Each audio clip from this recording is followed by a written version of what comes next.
ණයෙන් නිදහස. கடனிலிருந்து விடுதலை. ආමේන්. ஆமென். ණයෙන් නිදහස. கடனிலிருந்து விடுதலை. අපි පාඩම් 6ක් පාක් බැලුවා. நாங்கள் 5 பாடங்களை பார்த்தோம். ඒක සති 6ක් බැලුවා. 6 வாரங்களாய் பார்த்தோம். අද දවසේ අපි 6වෙනි පාඩම අපි බලන්නා ඉතා විශේෂ වෙනසක් උදෙසා. ஆகவே இன்றைய நாளிலும் 6வது பாடமாக நாங்கள் பார்க்க போகிறோம், விசேஷ மாற்றத்தின் நிமித்தம். හලෙලූයා. දෙවියන්සේකට උදව් කරයි. தேவன் அதுக்கு உதவி செய்வார். ණය බිඳ දමන ඇදහිල්ලේ ආක්ෂාව. கடன் முறியும் விசுவாச ஜெபம். கடனை முறிக்கிற விசுவாச ஜெபம், விசுவாச அறிக்கை 21. ஆமென். அதேක තමයි අපි කරන්න යන්නේ.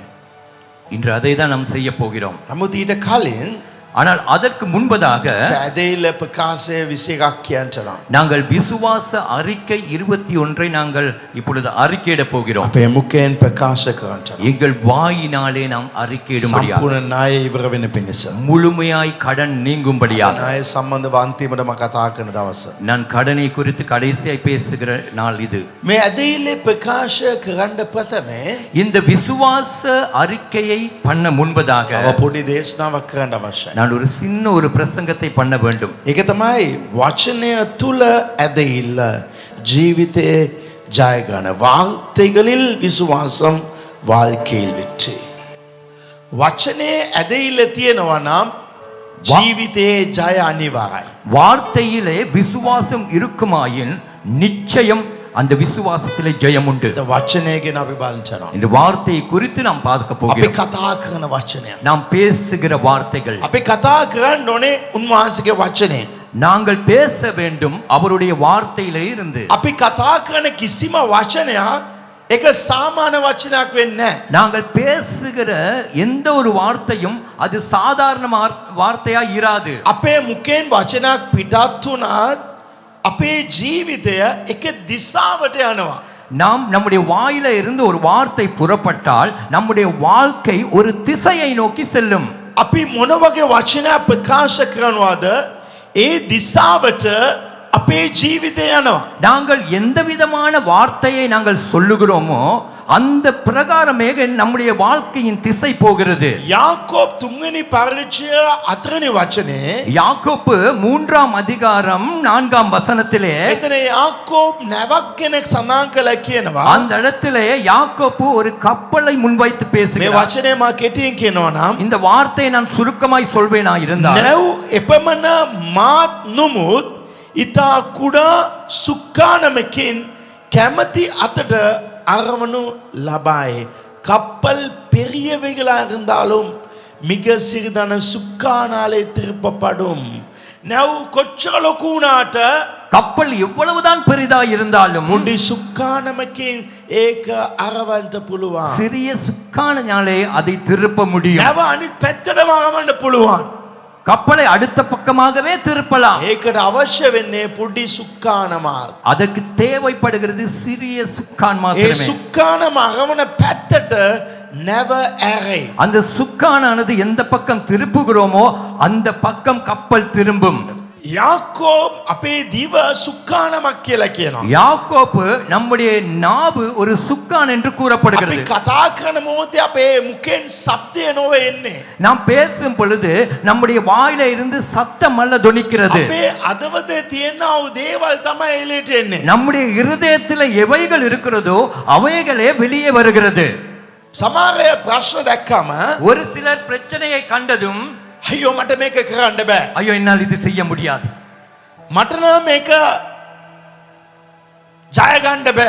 எனக்கென்றால் இதிலே வெற்றி பெற முடியாது, මේක නම් මට chance එකක් නෑ. இதை குறித்து எனக்கு எந்த சான்ஸும் இல்லை, හැම දෙයක්ම ඉවරයි. எல்லாமே முடிந்தது, මොනවා වෙයිද මට දන්නේ නෑ. என்ன நடக்குமோ எனக்கு தெரியாது. මේ වගේ වචනවල් කතා කරනවා ප්‍රශ්නයක් ආවම. இப்படிப்பட்ட வார்த்தைகளை பிரச்சனை வந்ததும் பேசுகிறார்கள். නමුත් ඇදහිල්ල තියෙන මනුෂ්‍යයා ஆனால் விசுவாசம் உள்ள மனுஷன் වාතාවරණය බලලා අවස්ථාව බලලා කතා කරන්නේ. அவன் சூழ்நிலைகளையோ சந்தர்ப்பத்தையோ பார்த்து பேசுவதில்லை. ඔව් දෙවියන් වහන්සේගේ වචනේ කතා කරයි. அவன் தேவனுடைய வார்த்தையை பேசுகிறான். දෙවියන් වහන්සේ මා සමග ඉන්නවා. தேவன் என்னோடு இருக்கிறார். මොන ප්‍රශ්නාවත් උන්වහන්සේ මට ජය දෙයි. எந்த பிரச்சனை வந்தாலும் அவர் எனக்கு ஜெயம் මට கொடுப்பார். මෙච්චර කාලයක් කිසිම දෙයක් හරි ගියේ නැහැ. எனக்கு இவ்வளவு காலம் ஒன்றுமே சரிவரவில்லை. ඒ නමුත් දෙවියන් වහන්සේ මාව මඟ පෙන්නුවා. ஆனாலும் தேவன் என்னை வழி நடத்தினார். උන්වහන්සේ මට හරි වෙලාවට හරි දේ ලබා දෙයි. அவர் நேர்த்தியான நேரத்திலே சரியானதை எனக்கு தருவார். එයාගේ වචනවලේම. அவருடைய வார்த்தைகள் அப்படி இருக்கிறது. නමුත් තව කෙනෙක් ஆனால் இன்னும் ஒருவர், මම දැන් පැරදුනා. நான் இப்பொழுது தோல்வி මම அடைந்தேன், මොනවද කරන්න දන්නේ නැහැ. நான் என்ன செய்வது என்று ඒ தெரியாது, වගේ වචන තමයි කතා කරන්නේ. அந்த வார்த்தையை தான் பேசுவான். ඒ නිසා ඔබ මොනවද කතා කරන්නේ? எனவே நீங்கள் என்னத்தை பேசுகிறீர்கள், ඒ වගේ තමයි ඔබගේ ජීවිත වෙයි. அதே பிரகாரமாகவே உங்கள் வாழ்க்கை இருக்கும். පළවෙනි කාරණාව முதலாவது காரியம், ඊශ්‍රායල් සනග කානාන් දේශ ළඟට ආවම இஸ்ரவேல் ஜனங்கள் கானான் அண்டையிலே வந்ததும் ඔත්තුකාරයන් 12 දෙනෙක්ව මෝසෙස් එව්වා. மோசே 12 வேவுக்காரர்களை அனுப்பினான். රට ගිහිල්ලා බලලා එන්න රට මොන විදියට තියනවද කියලා. அந்த தேசத்துக்குள்ளே போய் பாருங்கள், அந்த தேசமானது எந்த நிலவரத்திலே இருக்கிறது என்று. ඉතින් 12 කණ්ඩායම් දෙකට බෙදුණා. இந்த 12 பேரும் 2 குழுவாய் பிரிந்தார்கள். 10 ඊට පස්සේ 2. 10 அதன் பின்பு 2. ඒගොල්ලන් 10 දෙනා මොනවද කළේ? அந்த 10 பேரும் என்ன செய்தார்கள்? මේ දෙන්න බලපු ඒ දේශෙම තමයි බැලුවේ. இந்த இருவர் எந்த தேசத்தை பார்த்தார்களோ அதே தேசத்தை தான் මේ பார்த்தார்கள். 12 දෙනාම දැක්ක එකම දෙයයි. இந்த 12 பேரும் கண்டது ஒன்றைதான். එකම කඳු දැක්කා. ஒரே மலையை கண்டார்கள், එකම නගරවල් දැක්කා. ஒரே நகரங்களை கண்டார்கள், එකම විරුද්ධකාරයන් දැක්කා. ஒரே எதிராளிகளை கண்டார்கள், එකම grapes ගස් දැක්කා. ஒரே விதமான கிரேப்ஸ் மரங்களை கண்டார்கள். නමුත් කණ්ඩායම් දෙකම නැවත ඇවිල්ලා ඔවුන් දුන්නා පණිවිඩය. ஆனால் இந்த 2 குழுவும் திரும்ப வந்து கொடுத்த செய்தி එක වගේ තිබුණේ නැහැ. ஒரே விதமாய் இருக்கவில்லை. අද උංගා දෙනෙක්ගේ පණිවිඩ එක වගේ නෑ. இது அநேகருடைய செய்தி கூட ஒரே நிலையில இல்லை. යාදනා කිව්වා 10 பேர் சொன்னார்கள், අපිට බෑ ඒගොල්ලන්ට විරුද්ධව යන්න. எங்களால் முடியாது அவர்களை எதிர்த்து போக. ඔවුන් විරුද්ධකාරයන්ව දැක්කා. அவர்கள் எதிராளிகளை கண்டார்கள், මාත් පෞරවල් දැක්කා. பெரிய மதில்களை கண்டார்கள், ප්‍රශ්නවල් දැක්කා. பிரச்சனைகளை ඒ கண்டார்கள். නිසා ඔවුන්ගේ වචනය ආව අපිට දිනන්න බෑ. எனவே அவர்களுடைய வார்த்தைகள் வந்தது, நம்மால் வெற்றி பெற முடியாது. මීට වඩා இதை விட අපි මේ වනාන්තරය මැරුණත් හොඳයි. இந்த வனாந்தரத்திலேயே செத்தால் நல்லது. අතන යුද්ධෙට ගිහලා මැරෙන්න වඩා. அங்கு யுத்தத்திலே போய் சாவதை මේ காட்டிலும். දාදනා කිව්වේ මේමයි. இந்த 10 பேரும் இதை தான் අපිට சொன்னார்கள், මේක දිනන්න බෑ. எங்களால் இதை வெற்றி பெற මීට වඩා முடியாது, මෙතන මැරුණත් හොඳයි කියලා. இதை விட இங்கே மறித்தாலே நல்லது என்று. දෙවියන් වහන්සේ මොනවද කිව්වේ? தேவன் என்ன சொன்னார்? ගණන් කතාව 14 என்னாகமம் 28. 14:28 දෙවියන් වහන්සේ වින මෝසෙස් කියනවා தேவன் இந்த மோசேயை பார்த்து சொல்லுகிறார், "ඔයාගේලා කියන්න நீங்கள் போய் சொல்லுங்கள், ඔවුන්ට මෝසේ ඔවුන්ට මෙසේ කියන්න. මෙසේ කියන්න මා ජීවත්ව සිටිනවා සැබෑවා සේම මෙසේ කියමේ ස්වාමින් වහන්සේ කියන සේක. ඔබ සැම මා ඉදිරියේ ඔබ සැම මා ඉදිරියේ කී ලෙසම ඔබ සැමට කරන්නෙමි. ඔබ සැමට මා කරන්නේ." நீங்கள் என் செவிகள் கேட்க சொன்ன பிரகாரமாகவே உங்களுக்கு செய்வேன்.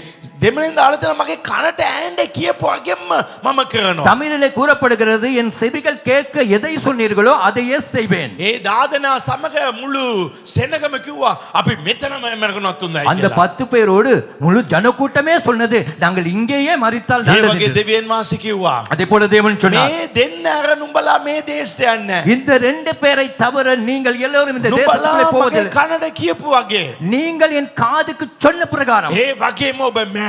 அதே போலவே நீங்கள் ඒ மறிப்பீர்கள். වගේම ලක්ෂ 40 සෙනග මැරුණා. அதே போலவே 40 லட்சம் ஜனங்கள் மறித்தார்கள். උන්වහන්සේගේ කනට ඈඳ කියපු වගේ. அவர் காது கேட்க சொன்ன பிரகாரம். ඒ වගලම් විනාශ වුණා. எனவே அவர்கள் அப்படியே அழிந்தார்கள். දෙවෙනි කාරණාව இரண்டாவது, යෝසුවා කාලෙ කියලා ඉතුරු දෙන්නෙක් ආවා. யோசுவா காலை பண்டு மிகுதியான 2 பேர் வந்தார்கள். ඔවුන් ඒ දේශයම තමයි දැක්කේ. இவர்கள் கூட அந்த தேசத்தை தான் கண்டார்கள். ඔවුන් කිව්වා அவர்கள் சொன்னார்கள், සෙනිකව ගිහලා ඒක අත්පත් කරමු. நாங்கள் சடுதியாய் போய் அதை பிடித்துக் கொள்வோம், අපිට ඒක ලැබෙනවාමයි. எங்களுக்கு அது நிச்சயம் අපිට கிடைக்கும், ඒක ලැබෙනවාමයි. நிச்சயம் அது எங்களுக்கு கிடைக்கும். යෝසුවා කාලේ யோசுவா காலை සතුරන්ව බැලුවේ නැහැ. சத்துருவை பார்க்கவில்லை, ඔවුනුත් සතුරන්ව දැක්කා තමයි. இவர்கள் கூட சத்துருவை கண்டார்கள் தான், යෝධයන්ව දැක්කා තමයි. அரக்கர்களை கண்டார்கள் தான். නමුත් ஆனாலும் ඔවුන් ඒ ප්‍රශ්නට වඩා තමන්ගේ දෙවියන් වහන්සේව ලොකු ලෙස විශාල ලෙස ඔවුන් සිතන්න පටන් ஆமென். ගත්තා. அவர்கள் பிரச்சனையை காட்டிலும் தங்களுடைய தேவத்தை பெரிதாக பெரிதாய் நினைத்தார்கள். ඒ 10 දෙනා அந்த 10 பேர் අපට බෑ කිව්වා. எங்களால் முடியாது என்றார்கள். යෝෂුවා කාලෙබ් කිව්වා. யோசுவா காலேப் අපිට சொன்னார், අනිවාර්යෙන් ලැබෙයි කියලා කිව්වා. நிச்சயம் எங்களுக்கு கிடைக்கும் අර என்றார். 10 දෙනා කිව්වා அந்த 10 பேரும் අපට சொன்னார்கள், වඩා ඒගොල්ලන් ශක්තිමත් අය කියලා. எங்களை விட அவர்கள் பலசாலிகள் என்று. යෝෂුවා කාලෙබ් කිව්වා யோசுவா காலேப் சொன்னார், අපේ දෙවියන් වහන්සේ අප සමග සිටිනවා කියලා. எங்கள் தேவன் நம்மோடு இருக்கிறார் என்று. මේක තමයි இதுதான் නොඇදිලි වචනට அவிசுவாச வார்த்தைக்கும் ඇදහිල්ල වචනටත් වෙනස. விசுவாச வார்த்தைக்கும் இடையில் ඒ இருக்கிற නිසා வித்தியாசம். දෙවියන් වහන්සේ කිව්වා எனவே தேவன் சொன்னார், නුඹලා දෙන්නයි දේශේ පෑ තබයි. நீங்கள் இருவரும் அந்த தேசத்திலே නුඹලා காலடி මම මේ வைத்தீர்கள். දේශේ දෙනවා. உங்களுக்கு அந்த தேசத்தை ඔබගේ தருவேன். වචනේ මොනවාද? உங்க வார்த்தை මට என்ன? මේ නායෙන් එල්ලෙන්න පුළුවන් කියලා ඔබ කතා කරනවද? எனக்கு இந்த கடலிலிருந்து வெளியே வர முடியும் என்று நீங்கள் මෙතන பேசுகிறீர்களா? කතා කළාට මදි. இந்த இடத்துல பேசினால் போதாது, ඔබ හැමදාම කතා කරන්න අවශ්‍යයි. நீங்கள் ஒவ்வொரு நாளும் பேச வேண்டும். අපි දිනන පැත්තේ ඉන්නේ. நாங்கள் வெற்றி பெறுகிற இடத்தில் ඒකෝද இருக்கிறோம். අපේ දිනනව දෙවියන් වහන්සේ අප සමග සිටිනවා. ஏனென்றால் நம்முடைய வெற்றியின் வேந்தன் நம்மோடு இருக்கிறார். හalleluya. ஹalleluya. මේගොල්ලන් තමයි දින්නේ. இவர்கள் தான் வெற்றி பெற்றார்கள். හේතුව காரணம் කඩුව නොවේ. பட்டயம் அல்ல, වචනය. வார்த்தை. අපි කතා කරන්න අවශ්‍යයි. நாங்கள் பேச வேண்டும். අපි අතර වටේ මිනිස්සු ඕන දෙයක් කිව්වත් අගේ අපි නම් දිනනවාමයි. எங்களை சுற்றிலும் நாலா பக்கமும் மனிதர்கள் எதை தான் பேசட்டும், நாங்களே வெற்றி பெறுவோம். මේක ඇදහිල්ල නැති වචනයක්. இது விசுவாசமற்ற வார்த்தை. මේක ඇදහිල්ල වචනයක්. இது விசுவாசத்தின் வார்த்தை. right. ඇදහිල්ල නැති වචන කිව්වා මොනවද වෙන්නේ? விசுவாசம் அற்ற அவிசுவாச வார்த்தைகளை பேசினால் என்ன நடக்கும்? අපි කියපු විදිහට වෙනවා. நாங்கள் சொன்ன பிரகாரம் நடக்கும், අපි නැති වෙනවා. நாம் அழிவோம். නමුත් ஆனாலும் අපි මේම කතා කරන වෙලාව අපේ පිටිපස්සනයට මොනවද වෙන්නේ? நாங்கள் இப்படி பேசும் பொழுது நமக்கு பின்னால் வருகிறவருக்கு நடக்கிற கெதி என்ன? මේ ඔත්තුකාන් දාදනගේ වචනය அந்த வேவுக்காரர்கள் 10 பேருடைய வார்த்தை උන් කතා කරන මොහොතේ එතන ඉන්න ඇගේ අතපතට ලොකු වෙනසක් ඇති කළා. அவர்கள் பேசும் பொழுது அந்த இடத்துல இருக்கிறவருடைய இருதயத்துக்குள்ளே ஒரு பெரிய மாற்றம் உண்டானது. ඕන හැම කෙනාම අඬන්න පටන් ගත්තා. அவர்கள் எல்லோரும் அழ උන් ஆரம்பித்தார். කෑ ගහලා මොක කසන පටන් ගත්තා. அவர்கள் கதறி கத்த ஆரம்பித்தார்கள். ඔවුනුත් කිව්වා අපිත් මේ වනාන්තරයේ මිස්ර දේශේ මැරෙන්න තිබුණා කියලා. அவர்கள் கூட சொன்னார்கள், இந்த வனாந்தரத்திலேயோ எகிப்திலேயோ நாங்கள் செத்து போயிருக்கலாம் என்று. එක්කෙනෙක්ගේ නොඇදිලිවන්ත වචනය ஒருவனுடைய அவிசுவாச வார்த்தை ඒ කණ්ඩායම විනාශ කළදායි. அந்த முழு குழுவையே அழித்துவிடும். ඒ නිසා අපි දැනගන්න ඕනේ අපි කණ්ඩායමක ඉන්න මොහොතේ අපි මොන වගේ වචන පාවිච්චි කරනවා කියලා. எனவே நாம் அறிந்திருக்க வேண்டும், ஒரு குழுவாய் நாம் இருக்கும் பொழுது நாங்கள் எந்த வார்த்தையை பேச வேண்டும் என்று. එක තාත්තා කෙනෙක් ඇටියට ஒரு தகப்பனாக අපට නම් මේක බෑ කියලා කිව්වත් நம்மால் என்றால் இது முடியாது என்று சொன்னால் ගෙදර ඉන්න අම්මා ළමයි ඔක්කොම එක පිළිගන්නේ. வீட்டில் இருக்கிற தாய் பிள்ளைகள் அதை எல்லோரும் ஏற்றுக்கொள்வார்கள். ඒගොල්ලන් දැනගන්නේ මේක අපිට කවදත් කරන්න බෑ කියලා. அவர்கள் அறிந்து கொள்வது இதுவென்றால் எங்களால் ஒரு நாளும் செய்ய முடியாது තාත්තා என்று. කියලා ඉවරයි. ஏனென்றால் தகப்பன் சொல்லிவிட்டார். මම කවදත් මගේ පවුලේ ඒ වගේ වචන කියලා නැහැ. நான் என்றால் என் குடும்பத்திலே இதுவரைக்கும் எந்த இப்படியான வார்த்தைகள் பேசினதில்லை. හස්බන්ඩ් කොහොමත් ස්ට්‍රෝං වෙන්න ඕනේ. ஹஸ்பண்ட் எப்படியும் ஸ்ட்ராங்கா இருக்கணும். හරියයි කරන්න පුළුවන්. சரி வரும், இதை செய்யலாம். එයාගේ වචනේ තමයි පණ දෙන්නේ. அவருடைய வார்த்தைகள் தான் உயிர் கொடுக்கும். ඒ වගේ කණ්ඩායමේ නායකයෙක් அதே போல ஒரு குழுவின் தலைவன் මේ වැඩ අපිට කරන්න බෑ. இந்த வேலையை நம்மால் செய்ய முடியாது. එහෙම දිගට කියාගෙන හිටියා. இப்படி தொடர்ந்து சொல்லிக் கொண்டிருந்தால் පල්ලෙයින් ඔක්කොම වැඩ කරන අය ඔක්කොම ඒක තමයි පිළිගන්නේ. கீழே வேலை செய்கிறவர் எல்லாரும் இவர் வார்த்தையை தான் ஏற்றுக்கொள்வார்கள். මම නායකයෙක් හැටියට මගේ ස්ටාෆ්ලාට நான் தலைவனாக என் ஸ்டாஃபுக்கு දැන් තියෙන තත්ත්වය හරි අමාරු. இப்ப இருக்கிற நிலைமை ரொம்ப மோசம். ඒ නිසා අපිට මේක කරන්න බෑ. எனவே இதை நம்மால் செய்ய முடியாது. කවදත් කියන්නේ. ஒரு நாள் நான் சொல்ல மாட்டேன். අපේ ප්‍රශ්නවල අපි තුලම තියාගෙන ඉන්නවා. நம்முடைய பிரச்சனைகளை நமக்குள்ளேயே வைத்துக் கொண்டிருக்கிறோம். අපි ඇදහිල්ලෙන් ජය ගන්නවා. நாங்கள் விசுவாசத்திலே අපි ஜெயம் எடுப்போம். ඒක ඒගොල්ලන්ට කියන්න බෑ. நமக்கு அதை அவர்களுக்கு சொல்ல முடியாது. එතකොට ඒගොල්ලන් වැටේ. அந்த வேளையில் அவர்கள் விழுவார்கள். ඒගොල්ලන් ශක්තිමත් නැති තැනක ඉන්නේ කියලා ඒගොල්ලන් හිතයි. அவர்கள் நினைப்பது நாங்கள் ஒரு பலவீனமான இடத்துல இருக்கிறோம் என்று. ඒ වගේ තමයි ඒක ඇදහිලිවන්තෙක් ඔබ වුණත් අගේ. அதே போலதான் ஒரு விசுவாசிகளாகிய நீங்களா இருந்தாலும் கூட ඒ ජීවිතේ මෙච්චර කරදර තියෙනවා. நம்ம வாழ்க்கையில் இவ்வளவு பிரச்சனை இருக்கிறது. මේක තමයි මගේ ජීවිතය කියලා දිගට ඔබ කතා කළා. இதுதான் என் வாழ்க்கை என்று நீங்கள் தொடர்ந்து பேசினால் ඔබ මොන ප්‍රශ්නද ලොකුට කතා කරනවද? நீங்கள் எந்த பிரச்சனையை எடுத்து பெரிசாய் ඒ பேசுகிறீர்களோ ප්‍රශ්න ඇමති ගා ලොකු වෙනවා. அந்த பிரச்சனை என்கிறது செடியானது மரமாகிறது. ඒ ගා ලොකු වෙනවා. அந்த மரம் பெரிதாகிறது. ඔබ ප්‍රශ්න ගැනම කතා කරන. நீங்க பிரச்சனையே මගේ වැඩපල යන්නේ නැහැ. වැඩපලේ මෙම දියුණු වෙන්න බෑ. වැඩපල කරදරයි.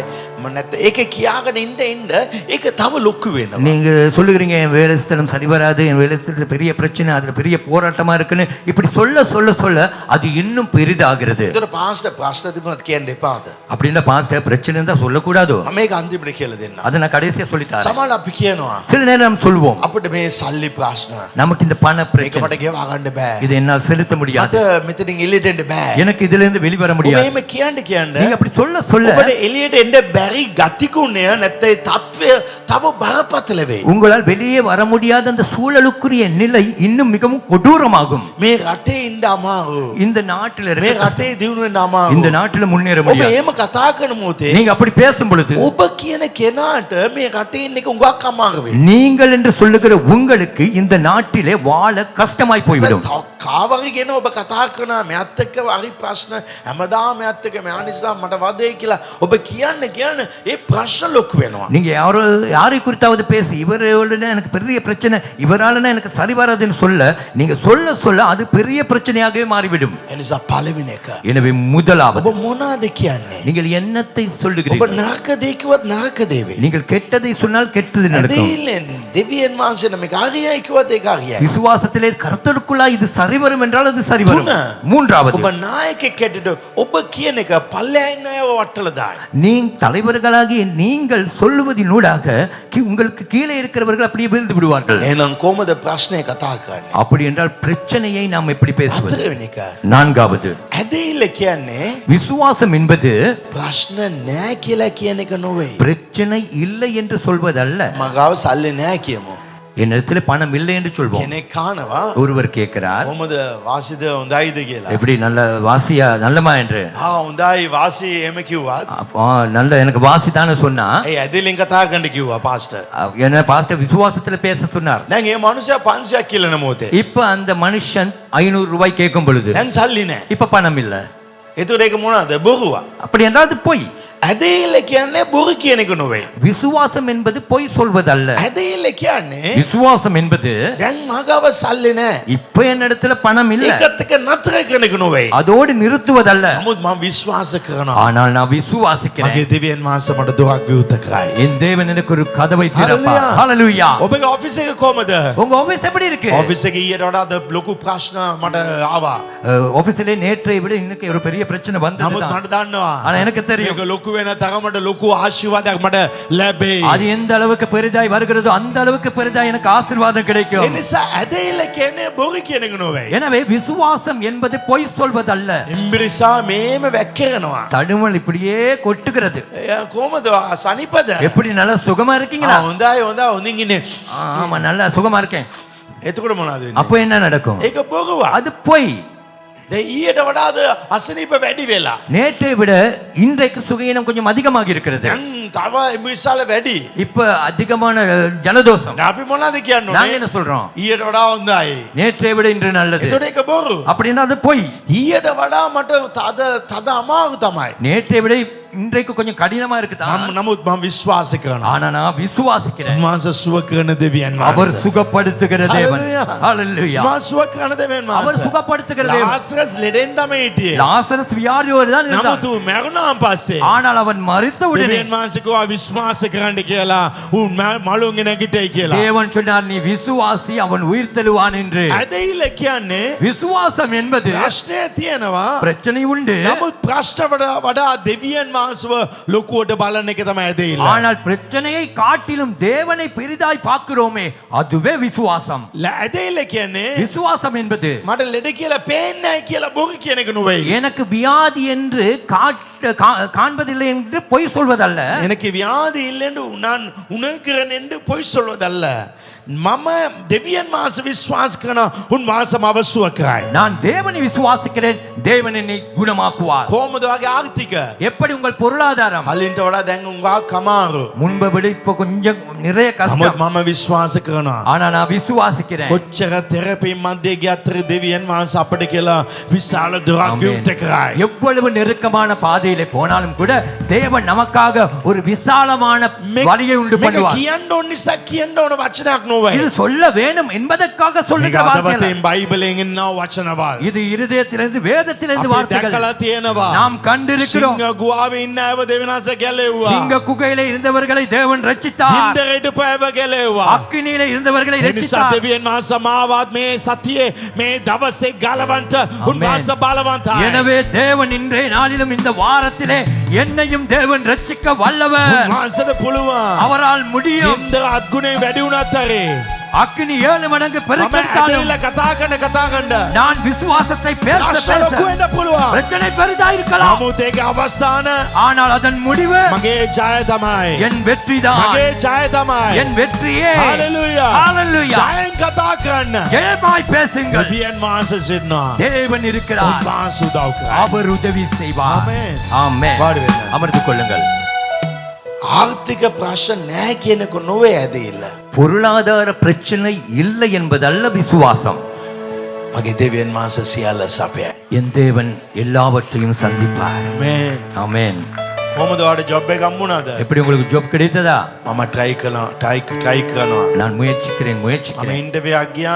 நான் ஒரு இன்டர்வியூக்கு போனேன். ඒක ෆේල් වුණා. அதுல ஃபெயில் ஆனேன். නමුත් මට දන්නවා දෙවියන් වහන්සේ මට හරි වෙලාව හරි එක තමයි දෙයි කියලා. ஆனா எனக்கு தெரியும் தேவன் சரியான நேரத்திலே சரியான இப்ப මොනවද කියන්නේ? நீங்க என்ன சொல்லுகிறீர்கள்? උන්වහන්සේගේ කන අයන්න කියන දේ ඔබට ඉෂ්ට වෙයි. அவர் காது கேட்க எதை சொல்லுகிறீர்களோ அது உங்களுக்கு நடக்கும். යේසුස් වහන්සේ මේ වගේ දෙයක් කිව්වා. இயேசு இப்படிப்பட்ட ஒரு காரியத்தை சொன்னார். 5 වෙනි කාරණාව. 5வது காரியம். පාස්ටර්ද කිව්වා. பாஸ்ட் என்று சொன்னார். ඒ නිසා මම කියනවා. எனவே நான் சொல்வேன். එහෙම නොවේ. அப்படி அல்ல. මාක් 11:23. மார்க்கு 11:23. මාක් 11 පාවිච්චි 23 වචනය. மார்க்கு 11:23. සැබවක් ඔබ සැමට කියමි. කවරෙක් නොමුත් මේ කන්දට කතා කොට ඉදිරි මුහුදේ මේ කන්දට කතා කොට ඔබ කතා කරන්න අවශ්‍යයි. நீங்கள் ඉදිරි பேச- මුහුදට මුහුදේ වැටෙන්නයි කියන්න ඕනේ. තමාගේ සිතින් සැක නොකොට සැක නැතුව අදවතේ සැක නැතුව කියන්න ඕනේ. තමා කියන දේ සිදුවේ අය අදහන්නේ නම් මම කියපු එක ඉෂ්ට සිදුවෙයි කියලා අදා ගන්න ඕන. ඔබ විශ්වාස කරනවා නම් ඒක ඔහුට සිදුවන්නේය. ඒක ඌට සිදුවන්නේ. இந்த மலையை பார்த்து நீ பேருந்து சமுத்திரத்தில் தள்ளுண்டு போ என்று சொல்ல வேண்டும். தன் இருதயத்தில் சந்தேகப்படாமல் தான் சொன்னபடி நடக்கும். அது அப்படிதான் நடக்கும் என்று விசுவாசித்தால் அவன் சொன்னபடியே நடக்கும். මේක ඇදහිල්ලෙන් කියන්න ඕන දෙයක්. இது விசுவாசத்திலே சொல்ல வேண்டியது. පාස්ටර් දැන් කිව්වා ඔයා නොඇදහිල්ලෙන් කිව්වත් ඒ දේ ඉෂ්ට වෙයි. ඇදහිල්ලෙන් කිව්වත් ඒක ඉෂ්ට වෙයි. பாஸ்ட் இப்பொழுது சொன்னார், அவிசுவாசமாய் நீ சொன்னால் அது நடக்கும், விசுவாசமாய் சொன்னால் இது நடக்கும் என்று. ඔබ නායකයෙක් ඇටට நீங்கள் ஒரு தலைவராக ඔබ කියන වචනය நீங்க சொல்லுகிற வார்த்தைகள் පල්ලෙහා ඉන්න වට්ටලා දායි. கீழே இருப்பவர்களை வீழ்கடித்து ඒ விடும். නිසා ඇදහිල්ල කියලා எனவே விசுவாசம் என்று சொல்லி අපි බොරුව කතා කරන්නේ. நாங்கள் பொய்யை பேசுவதில்லை. දෙවියන් වහන්සේ කරන බව කියනවා. தேவன் செய்வதை நாம் ඒක சொல்லுகிறோம். කොහොමද කියන්නේ? அதை எப்படி சொல்வது? අපි විශ්වාස කරන්න ඕනේ. நாம் விசுவாசிக்க வேண்டும். මම කියන එක ඉෂ්ට වෙයි. நான் சொல்வது நடக்கும். සැකයක් නැතුව. எந்த சந்தேகமும் இல்லாமல், සැකයක් නැතුව. எந்த சந்தேகமும் මගේ இல்லாமல் මේ ප්‍රශ්නේ ඉවර වෙයි. என் இந்த பிரச்சனை நீங்கும். හalleluya. ஹalleluya. මෙතන උන්වහන්සේ කියනවා කියන්න இந்த இடத்துல அவர் சொல்லுகிறார், சொல்லுங்கள். දෙවෙනි එක இரண்டாவது, අදවතේ සැකයක් නැතුව. இருதயத்திலே சந்தேகம் මේක இல்லாமல். ලැබෙයිද ලැබෙන්නේ නැද්ද? இது கிடைக்குமா මේක වෙයිද கிடைக்காதோ? වෙන්නේ නැද්ද? இது நடக்குமோ நடக்காதோ? මගේ දෙවියන් වහන්සේ මේක දෙයි. என் தேவன் இதை தருவார். වහන්සේ අපේ අදවතේ ආසාවල් ඉෂ්ට කරයි. அவர் நம் இருதயத்தின் ஆசைகளை මේකේ நிறைவேற்றுவார். අදහස இதன் அர்த்தம் කියන්න ඕනේ சொல்ல வேண்டும், සැකයක් නැතුව. சந்தேகம் இல்லாமல். මේකේ අදහස அதன் அர்த்தம் වචනෙන් එකක් කියලා வார்த்தையில ஒன்னை சொல்லி අදවතේ වෙන එකක් විශ්වාස කරන්න එකයි. இருதயத்துல இன்னொன்னு விசுவாசிக்க கூடாது. අදවතෙන් කියනවා මේ සල්ලි ප්‍රශ්නේ ඉවරයි කියලා. இருதயம் சொல்லுகிறது இந்த பண பிரச்சனை நீங்கும் என்று. අදවතේ ඒක හරිය නැත මොනා වේද? இருதயத்திலே இது சரிவராட்டி என்ன நடக்குமோ? එහෙනම් අපේ ජීවිතය அப்படி என்றால் நம் வாழ்க்கை ඒ දිෂ්ට වෙන්නේ. அந்த காரியம் நடக்க දෙවියන් වහන්සේ කියනවා தேவன் சொல்லுகிறார், අපි මුඛයෙන් දෙවියන් වහන්සේ කරයි කියලා කියනවා. நாங்கள் வாயினாலே தேவன் செய்வார் என்று சொல்லுகிறோம். අදවතේ කියනවා දෙවියන් වහන්සේ කරන්නේ නැහැ කියලා. ஆனா இருதயத்திலே சொல்லுகிறோம் தேவன் செய்ய மாட்டார் என்று. දෙවියන් නොවේ. அது விசுவாசம் அல்ல. සැකයක් නැතුව කියන්න. எந்த சந்தேகமும் இல்லாமல் சொல்லுங்கள். ඒක තමයි ඇදහිල්ල. அதுவே விசுவாசம். 6 වෙනි කාරණාව. ஆறாவது காரியம், අවසාන ලෙස. கடைசியாக ඇදහිල්ලේ වචනය අපව ක්‍රියා කරන්න තමයි. விசுவாச வார்த்தையானது நம்மை கிரிகை செய்ய வைக்கும். මම මේ නිවස හදනවා. நான் இந்த வீட்டை கட்டுவேன். මම අවුරුදු ගණනාවට ඉස්සෙල්ලා මම ඉඩමක් දැක්කා. நான் பல வருடங்களுக்கு முன்பதாக ஒரு காணியை கண்டேன். මම කොයිදෝ ජායල මීගම යනලා බෝඩයක් දැක්කා. நான் எங்கேயோ நீர்கொழும்பு போகிற வேளையில ஒரு போர்டை கண்டேன். මම එහෙම ඇරෙව්වා. நான் அப்படியே திருப்பினேன். ඒ ඉඩම බැලුවා. அந்த காணியை பார்த்தேன். මම ඇදහිල්ලෙන් ප්‍රකාශ කළා. நான் விசுவாசத்திலே මේ அறிக்கை, කවදාරි මම ගන්නවා කියලා. இதை எப்போதாவது நான் எடுப்பேன். මේක මට ලැබෙයි. இது எனக்கு கிடைக்கும் ලැබෙයි කියලා கிடைக்கும் என்று මම சொல்லி වචන දැම්මා. நான் வார்த்தையை போட்டேன். ඒ නිසා ඉඩම ලැබුණේ නැහැ. எனவே அதனால அந்த காணி கிடைக்கும். යෝසුවා කාලෙත් කිව්වා අපිට මේක ලැබෙයි. யோசுவாவும் காலேப்பும் சொன்னார்கள், இது நமக்கு கிடைக்கும். අපිට අපි ගිහිල්ලා ඒක අයිති කරමු. நாம் அதை போய் நாங்கள் பற்றி பிடித்துக் கொள்வோம். ඔවුන් කියලා එක තැන වාඩි වෙලා හිටියේ නැහැ. அவர்கள் சொல்லிவிட்டு ஒரே இடத்துல இருக்கவில்லை, ඒ වෙනුවෙන් වැඩ කළා. அதுக்காகவே வேலை செய்தார்கள். ඇදහිල්ල වචනේ කියන්නේ சாமானியம் பிரகாශ කිරීම විතරක් නොවේ. விசுவாச வார்த்தை என்பது ஏனோ வெறுமனைக்கு வார்த்தைகளை சொல்வதல்ல. ඇදහිල්ලේ වචනය, விசுவாச வார்த்தை, ඇදහිල්ලේ ක්‍රියාව விசுவாச கிரிகை දෙවියන් වහන්සේගේ පොරොන්දුව. தேவனுடைய வாக்குத்தத்தம். ඔබ நீங்கள் දෙවියන් වහන්සේ ඔබට රැකියාවක් බිස්නස් එකක් දීලා තියෙන කියලා දන්නවා නම් தேவன் உங்களுக்கு ஒரு தொழிலையோ ஒரு வியாபாரத்தை கொடுத்திருக்கிறார் என்பதை நீங்கள் அறிந்திருந்தால் ඒ උදෙසා ඔබ වැඩ කරන්න අවශ්‍යයි. அதற்காக நீங்கள் வேலை செய்ய வேண்டும். මම ඒ මොහොතේ බෝඩ් එකේ ෆොටෝයක් ගත්තා. நான் அந்த சந்தர்ப்பத்திலேயே அந்த போர்டை பார்த்து ஒரு படம் பிடிச்சுக்கிட்டேன். ඊළඟ දවස මම ඒ කම්පැනිට කෝල් කළා. அடுத்த நாளே அந்த கம்பெனிக்கு நான் கால் பண்ணினேன். මේකේ ගාණ කීයද කියලා. இதன் விலை என்ன? අන්න ඒක තමයි ඇදහිල්ලේ වැඩ. அதுதான் விசுவாசத்தின் வேலைகள். ඉඩම බල්ලා ස්වාමීන් වහන්සේ මට දෙයි. காணியை பார்த்து விட்டு கர்த்தர் எனக்கு தருவார், මගේ ණය ටික ඉවර කරයි. என் கடனை தீர்ப்பார். පළවෙනි ස්ටෙප් එක මොනවාද? முதலாவது படி என்ன? යෝසුවා කාලෙත් ගියා. யோசுவா காலை போனான். මම කෝල් එකක් ගත්තා. நான் ஒரு கால் எடுத்தேன். එතකොට ඒගොල්ලෝ කිව්වා ගාණ මට කිව්වා. அந்த நேரத்தில் அதுக்குரிய கணக்கை எனக்கு சொன்னார்கள். එතකොට දෙවෙනි දවසේ මම කෝල් කළා කිව්වා ටිකක් ඇවිල්ලා මට මේක විස්තර කරන්න පුළුවන්ද කියලා. இரண்டாவது நான் கால் பண்ணி சொன்னேன், நீங்கள் வந்து கொஞ்சம் இதை குறித்து எனக்கு விரிவா சொல்ல முடியுமா? මගාව කිසිම මුදල් තිබුණේ නැහැ. அந்த நேரத்தில் என்னிடத்தில் எந்த பணமோ இல்லை. මම ඇදහිල්ලේ වැඩ කළා. நான் விசுவாசத்துல வேலை செய்தேன். ඒගොල්ලෝ ඔක්කොම ඩොකියුමන්ට් එකල පෙන්නුවා. அவர்கள் எல்லா டாக்குமெண்ட்ஸையும் கொண்டு வந்து මේක காட்டினார்கள். ඉඩම ගාණ අදන්න මේම යනවා කියලා. இந்த காணியின் விலை இது, செய்ய இவ்வளவு போகும் என்று. මම ඊට පස්සේ බැංක් මැනේජර්ට කෝල් කළා. அதன் பின்பு நான் பேங்க் மேனேஜருக்கு கால் பண்ணேன். එයාත් ආවා. அவரும் வந்தார். හැම දෙයක්ම මගට ෆික්ස් වුණා. எல்லாம் சரியாக நேர்த்தியாய் අද நடந்தது. ගේට් ලස්සනට අදාගත්තා. இன்று வீட்டை கூட அழகாய் கட்டிட்டேன். ඒක කොහමද පටන් ගත්තේ? அது எப்படி ஆரம்பித்தேன்? වචනය. வார்த்தை. මේක සල්ලි වලින් නෙවෙයි පටන් ගත්තේ. இது பணத்தினாலே அல்ல ஆரம்பித்தது. ඉස්සෙල්ලා ෆස්ට් ස්ටෙප් එක අදවතේ මේක ගන්නවා කියලා. முதலாவது ஸ்டெப் என்னவென்றால் இருதயத்திலே இதை நான் எடுப்பேன் என்றேன். මේ වගේ ගයක් හදනවා. இப்படியான ஒரு வீட்டை கட்டுவேன். මම මොන වගේ ඇඳද நான் எந்த விதமாய் வரைந்தேனோ ඒ ඇඳපු එකට ඒ ගෙදරටත් වෙනසක් නැහැ. வரைந்ததுக்கும் வீட்டுக்கும் எந்த ஒரு மாற்றமே இல்லை. ඒ ඇඳවලට දාපු බෙඩ්ෂීට් කලර්ම ෆොටෝ එකේ තියෙන කලර්ම ඒ ගෙදරට ආවා. அந்த கட்டிலுக்கு என்ன பெட்ஷீட் கலர் இருந்ததோ அதுவே அந்த வீட்டுக்கு வந்தது. මම ඩිසයින් කරපුවකම ආවා. நான் எதை டிசைன் பண்ணினேனோ அது வந்தது. ඒකට හේතුව அதுக்கு காரணம் ඇදහිල්ලේ විතරක් නොවේ. விசுவாசத்திலே ණය மாத்திரம் அல்ல, ඉවර වෙයි. கடன் நீங்கும். ඒකට අපි මොනවද කරන්න அதுக்கு ඕනේ? நாம் என்ன මම செய்யணும்? ඔයගලන්ට ක්‍රමවල් කියලා දුන්නා. நான் உங்களுக்கு முறைகளை சொல்லிக் கொடுத்தேன். ඔබ වාඩි වෙලා ඔබ කරන්න ඕනේ දේවල්. நீங்கள் உட்கார்ந்து செய்ய வேண்டியவைகளை ඒවා කරන්න පටන් ගන්න ඕනේ. அவைகளை செய்ய ஆரம்பிக்க வேண்டும். වචනය ඇදහිල්ල මුඛයෙන් පටන් ගනි. விசுவாசமானது வாயினாலே ஆரம்பிக்கப்படும், ජීවිතේ එල්ලිදරාව වේ. வாழ்க்கையிலே அது வெளிப்படையாகும். Hallelujah. ஹalleluya. ඔබ ඇදහිල්ල නැති වචන කතා කරුවත් நீங்கள் அவிசுவாசமான வார்த்தைகளை பேசினால் නොඇදිලි වචනවල කතා කළා. அவிசுவாச வார்த்தைகளை பேசினால் බය ඇති වෙයි. பயம் உண்டாகும், බලාපොරොත්තු අඩු වෙයි. நம்பிக்கை அற்று போகும், නිර්භීතකම නැති වෙයි. தைரியம் இல்லாமல் போகும். ඔබගේ වචන අනිත් අයට හානි ඇති කරයි. உங்கள் வார்த்தைகள் மற்றவர்களையும் தாக்கும். ඔබගේ ක්‍රියාවල් නතර කරයි. உங்கள் கிரிகைகள் நிறுத்தப்படும். ඔබ කලින්ම நீங்கள் ஏற்கனவே පරාජය ඔබ පිළිගන්නවා. தோல்வியை ஏற்றுக்கொண்டு விட்டீர்கள். ඒ ඔත්තුකාරයන් அந்த வேவுக்காரர்கள் ප්‍රථම පැරදුනේ முதலாவது தோத்தது යුද්ධෙන් නොවෙයි. யுத்தத்தினாலே அல்ல, ඔගේ වචනයෙන්. அவர்கள் வார்த்தை වචනයෙන්ම පැරදුනා. வார்த்தையிலேயே தோத்து விட்டார்கள். අපිට කොහමද මේ වගේ ගයක් හදන්න පුළුවන්? நமக்கு எப்படி இந்த வீட்டை கட்ட අපිට முடியும்? කොහමද මේ වගේ වාහනයක් ගන්න පුළුවන්? எங்களால எப்படி இந்த வாகனம் எடுக்க முடியும்? ඒක තමයි. அதுதான் මට දන්නවා මම අයියයි මල්ලි ස්කූල් ගිහලා එන මොහොතේ நான் அறிந்த ஒரு காரியம். நான் என் அண்ணன் தம்பி பாடசாலை விட்டு வரும் பொழுது අපි ගාව බස් එකට සල්ලි තිබුණේ නැහැ. எங்களுக்கு பஸ்ஸுக்கு கூட பணம் இருக்கல. එක දවසක් මේ වගේ කාර්යයක් ගන්නවා කියලා. நாம் ஒரு நாள் இப்படியான கார் எடுப்போம் என்று ඉතින් අයියා ජීප් එකක් පෙන්නුවා. என் அண்ணன் ஜீப்பை මම காட்டினான். මේවා ජීප් එකක් ගන්න நான் කියලා. இந்த மாதிரி ஜீப் தான் எடுப்பேன். ඇත්තටම මම කාර් එකක් කිව්වා අයියා ජීප් එකක් කිව්වා. ඒ වගේ තමයි උනේ. உண்மையாகவே நான் கார் என்று சொன்னேன், அண்ணன் ஜீப் என்றால் அதே விதமாய் தான் நடந்தது. අපි ප්‍රථමයෙන් ජයගත්තේ වචනේ. முதலாவது எங்கள் வெற்றி வார்த்தையில இருந்தது. 12 දෙනාම එකම රට බැලුවා.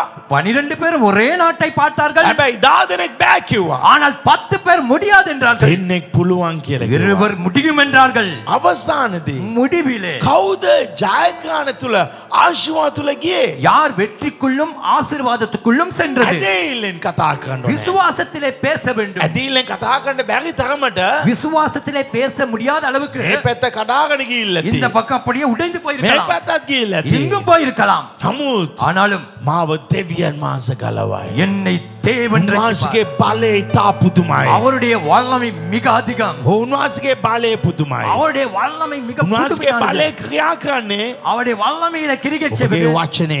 உங்க දෙවියන් வார்த்தையினால. වහන්සේ කිව්වා එළිය වේවා කියලා. தேவன் சொன்னார் வெளிச்சம் உண்டாவதாக. එළිය ආවා. வெளிச்சம் ඒ வந்தது. වගේ ඔබගේ වචනය අවශ්‍යයි. அதே போல உங்கள் வார்த்தை தேவை. ඔබගේ වචනය වෙනස් කරන්න ඔබගේ ජීවිත වෙනස් වෙයි. உங்க வார்த்தையை மாற்றுங்கள், அப்பொழுது உங்கள் வாழ்க்கையே ඔබගේ மாறும். පවුලේ නොඇදිලිවන්තකම වපුරන්න එපා. உங்க குடும்பத்துல அவிசுவாச விதைகளை விதைக்க வேண்டாம். දරුවන්ට බය දෙන්න එපා. பிள்ளைகளை பயமுறுத்தலுக்குள்ளாக்க வேண்டாம். අම්මලා තාත්තලා මැරෙන්න කලින්ම ගෙදර බය ගස්සනවා. தாய் தகப்பன் மறிக்க முன்பதாகவே வீட்டை பயமுறுத்துவாங்க. පොඩ්ඩක් පපුව රිදුනම கொஞ்சம் நெஞ்சு வருத்தம் வந்தா போதும். මම නිකන් මැරුණත් நான் சும்மா சரி மறித்தால் ඔව් ළඟදී මැරෙයි. கிட்டத்திலே செத்துருவனி. ඔව් මරණය පටන් ගන්නේ වචනේ. மரணம் ஆரம்பிப்பதே வார்த்தையிலே. වචනෙන් තමයි පටන් ගන්නෙ. வார்த்தையிலே தான் අපි ஆரம்பிக்கும். මොනවාද කියන්නේ? நாம எதை சொல்லுகிறோம்? ඔබගේ අනාගත ගැන ඇදහිල්ල කතා කරන්න. உங்கள் எதிர்காலத்தை குறித்து விசுவாசத்தை ඒ பேசுங்கள். වචනේ කතා කරන්න. அந்த தேவ வார்த்தையை ඇදහිල්ල කතා කරන්න. விசுவாசத்தை பேசுங்கள். බලාපොරොත්තු කතා කරන්න. நம்பிக்கையை பேசுங்கள். නිර්භීතකම කතා කරන්න. தைரியத்தை பேசுங்கள்.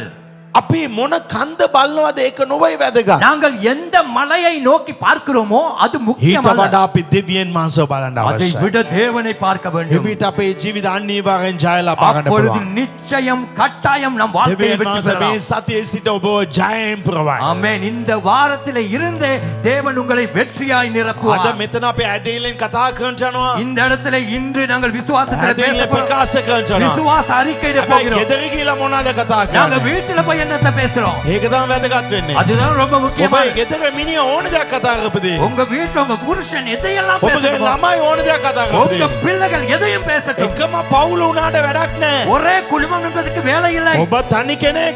நீங்க தனியொருவர். ඔබ ඇදහිල්ලෙන් කතා කරන්න. நீங்க விசுவாசத்துல දෙවියන් பேசுங்க. වහන්සේ කොහොමද දාදනාගේ දෙන්නෙක් වෙනම ගත්තද?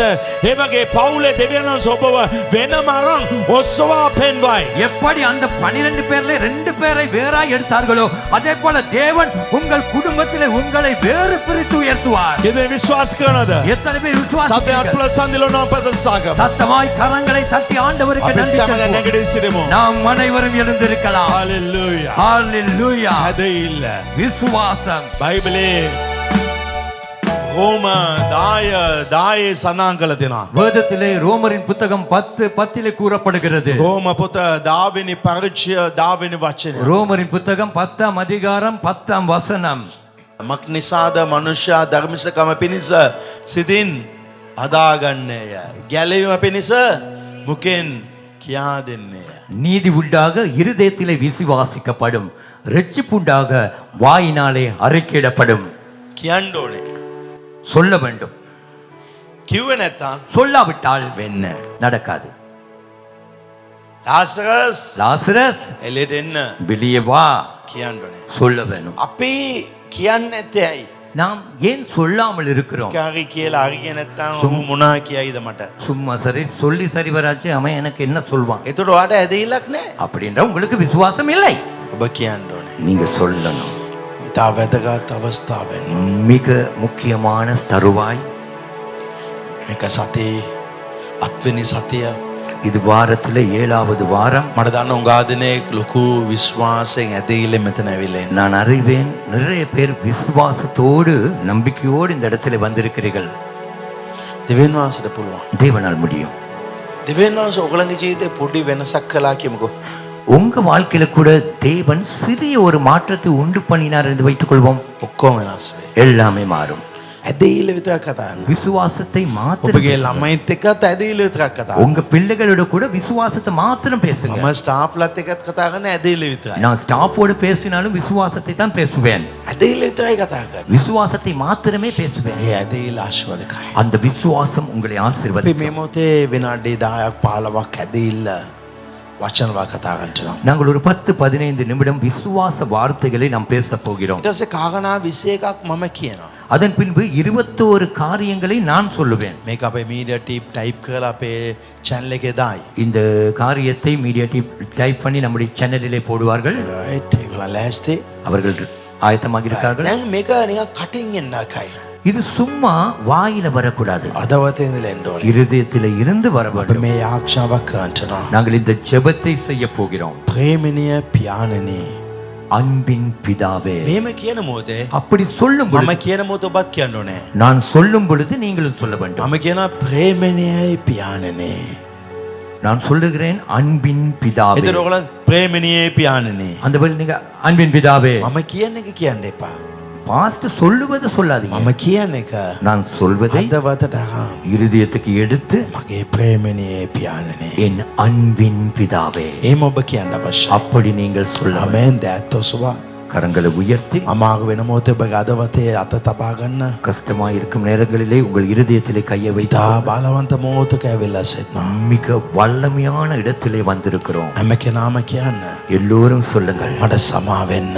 என்னை மன்னித்தர். මගේ වචන වලින් என் வார்த்தைகளினால் මම කියපු නරක වචනවල් நான் பாவித்த கெட்ட வார்த்தைகள், ඇදහිල්ල නැති වචනවල් விசுவாசம் அற்ற வார்த்தைகள் මට සමාව වෙනව. என்னை ඒවා மன்னித்தர். යේසුස්ගේ ලේ වලින් அவைகளை இயேசுவின் இரத்தத்தினாலே සෝදා පිරිසුදු කරනවා. கழுவி சுத்திகரிக்கிறேன். ඒවා මම කැන්සල් කරනවා. அவைகளை நான் நிராகரிக்கிறேன். ආමේන්. ஆமென்.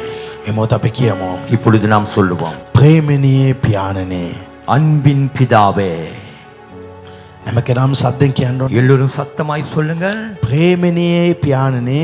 அன்பின் பிதாவே, අද අපේ இன்று நாம் ඔබගේ අභිමුඛයට உம்முடைய சமூகத்துக்கு යටාත්ව ඇවිත් සිටිනවා. கீழ்ப்படிதலோடு வந்திருக்கிறோம். ඔබයි අපේ පියා. நீரே நம் தகப்பன். ඔබයි අපට සම්පූර්ණකම දෙන පියා. நீரே எங்களுக்கு முழுமைத்துவத்தை கொடுக்கிற பிதா. අපේ ජීවිතේ நம் வாழ்க்கையிலே හැම අවශ්‍යතාවම எல்லா தேவைகளையும் ඔබ දැන සිටින්නවු පියා. நீரே அறிந்திருக்கிற பிதா.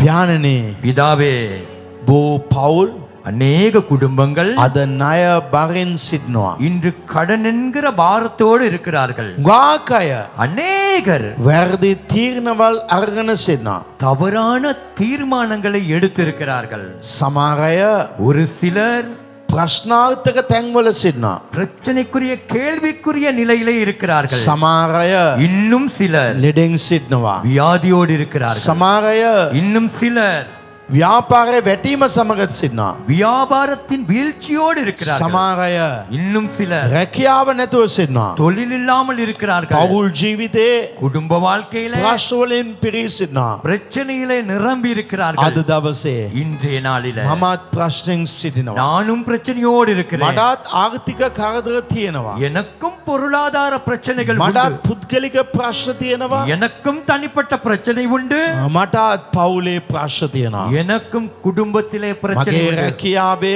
ව්‍යාපාරයේ ප්‍රශ්න තියෙනවා. என் தொழிலிலும் வியாபாரத்திலும் பிரச்சனை මගේ உண்டு. ශරීර රෝගවල් තියෙනවා. என் சரீரத்திலே நோய்கள் இருக்கிறது. ඒත් අපි ஆனாலும் நாங்கள் පියාණෙනි ඔබ විශ්වාස කරනවා. பிதாவே உம்மை விசுவாசிக்கிறோம். ඔබගේ කරුණාව අපට තිබෙන නිසා සුදේ. உம்முடைய கிருபை நமக்கு இருக்கிறபடினால் நன்றி. අද දිනේ இன்றைய நாளிலே අපට ප්‍රඥාව දුනු මැනව. எங்களுக்கு ஞானத்தை தாரும். අරියාකර තීරණවල් ගන්නට நேர்த்தியான தீர்மானங்களை எடுக்க අපට බුද්ධිය දුනු මැනව.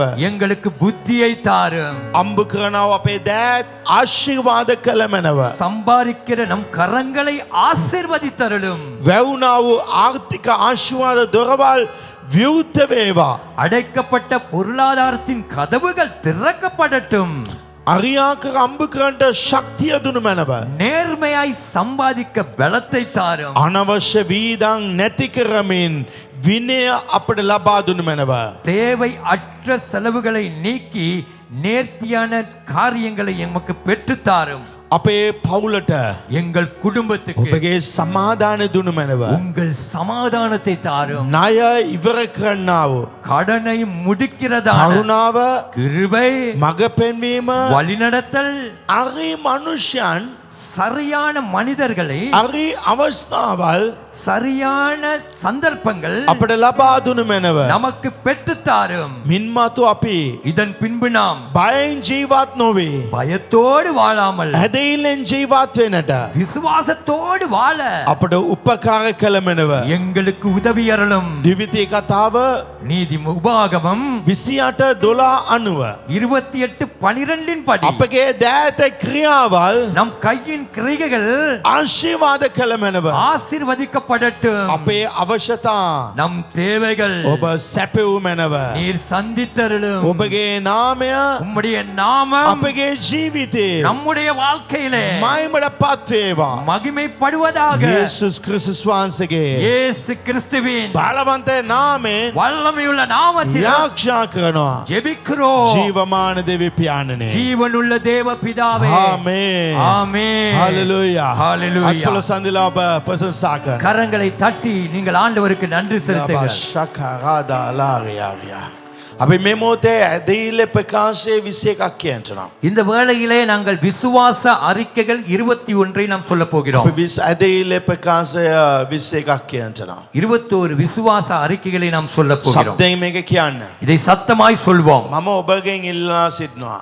நான் உங்களிடத்திலே கேட்டுக்கொள்கிறேன். හැමදාම මේ 21 කියවන්න. ஒவ்வொரு நாளும் நீங்கள் இந்த 21 வாசியுங்கள். පුළුවන් තරම් දවස් 21ක් කියවන්න. முடிந்தவரை 21 நாட்கள் இதை வாசியுங்கள். මේක අදම ඔබ අපේ channel එකට ගියත් මේක තියෙයි. இன்றே நீங்கள் நம்முடைய சேனலுக்கு போனால் இது இருக்கும். මේක ඇදහිල්ල වචන.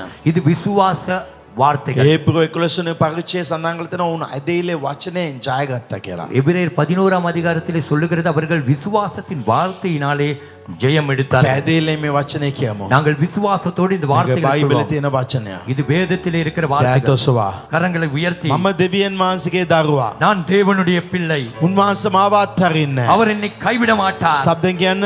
சத்தமாய் சொல்லுங்க. මා දෙවියන් වහන්සේගේ දරුවා. நான் தேவனுடைய பிள்ளை. උන්වහන්සේ මාව අත්හරින්නේ. அவர் என்னை கைவிட மாட்டார். ස්වාමීන් වහන්සේ கர்த்தர் මාගේ දෑතේ ක්‍රියාව என் கையின் வேலைகளை ආශිර්වාද කරයි. ஆசீர்வதிப்பார். මගේ අවශ්‍යතා என் தேவைகள் සියල්ල எல்லாமே මගේ දෙවියන් වහන්සේ என் தேவன் සම්පූර්ණ කරයි. சந்திப்பார். ස්වාමීන් වහන්සේ கர்த்தர் මට ප්‍රඥාව දීලා எனக்கு ஞானத்தை கொடுத்து හරි තීරණ ගන්නට උදව් කරයි. சரியான தீர்மானங்களை எடுக்க உதவி செய்வார். අනවශ්‍ය වීදන් නැතිකොට அனாவசிய செலவுகளை நீக்கி ප්‍රඥාවෙන් ජීවත් වෙන්න ஞானத்தோடு வாழ දෙවියන් වහන්සේ උදව් කරයි. தேவன் உதவி செய்வார். මාගේ පවුලට என் குடும்பத்துக்கு සමාදානය சமாதானம், සමගිකම ஐக்கியம் වැඩි වෙයි.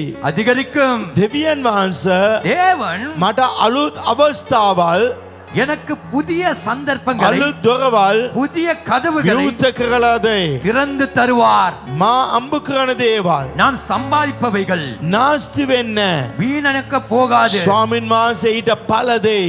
கர்த்தர் அதற்கேற்ற பலனை தருவார். බය නොවේ.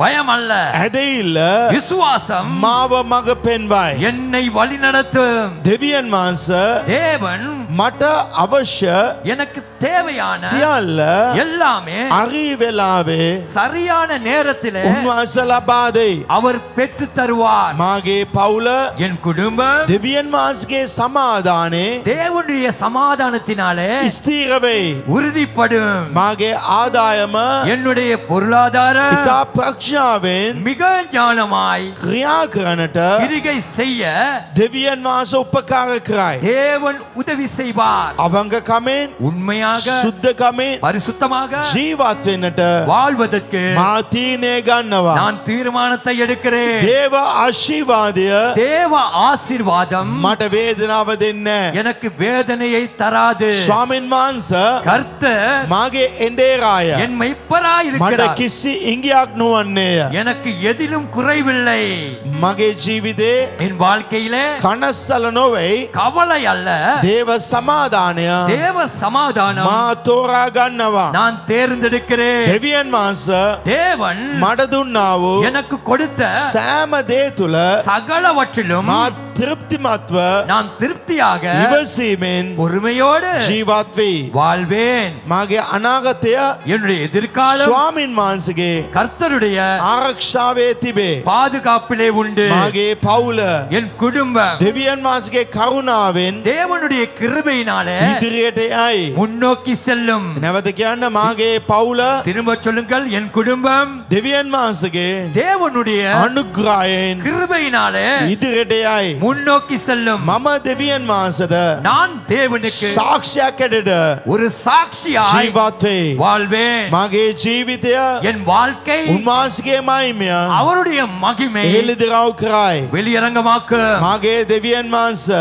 என் தேவன் අවංකයි. உண்மையுள்ளவர். විශ්වාසවන්ත තැනැත්තා. அவர் விசுவாசத்துக்குரியவர். උන්වහන්සේ මාව මඟ පෙන්වයි. அவரே என்னை நடத்துவார். මගේ ජීවිතය என் வாழ்க்கை මට ආශිර්වාද වෙයි. எனக்கு ஆசீர்வாதமாய் இருக்கும். ආමේන්. ආමේන්. මම ඔබ ආශිර්වාද කරන්න කැමතියි.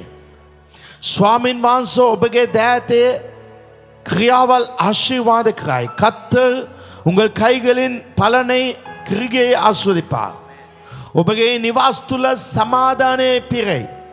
உங்கள் வீடுகளில் சமாதானம் பெருகும்.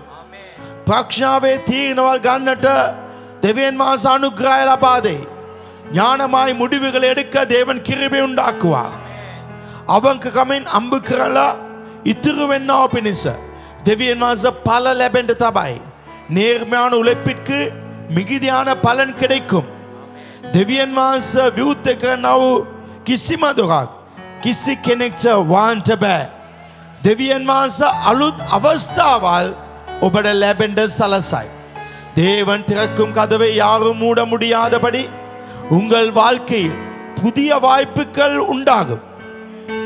ඔබගේ පවුලේ දේව මහිමය එළිදරව් ඔබ சாட்சியකට ජීවත් වෙයි.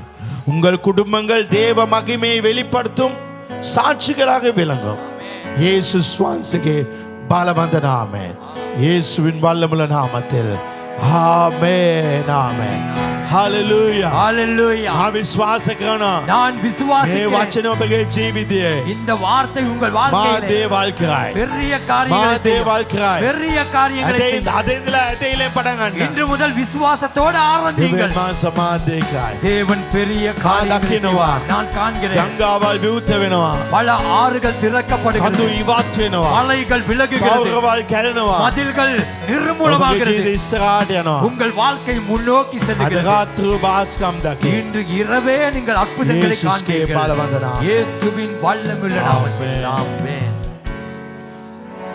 අපගේ දෑත ඔසවා දේවාශය ලබාගමු. கைகளை தேவனுடைய ஆசீர்வாதத்தை பெற்றுக்கொள்ளும். நம்முடைய கர்த்தராகிய இயேசு கிறிஸ்துவின் கிருபை, பிதாவாகிய தேவனுடைய அன்பு, பரிசுத்த ஆவியானவருடைய அந்யோன்யம், தேவ ஆசீர்வாதம் உங்கள் அனைவரோடும் எப்பொழுதும் இருப்பதாக. අපේ පියෝ දෙවියන් වහන්සේගේ ප්‍රේමය, පුත්‍ර යේසුස් ක්‍රිස්තුස් වහන්සේ කරුණාව, සුත්තාත්ම සම්බායිකම, දේව ආශිර්වාදය ඔබ සෑම දෙනා සමග අදත් සදාකාලත් ඔබ සමග පැවතේවා. සභාව සද්දේ ආමේන්.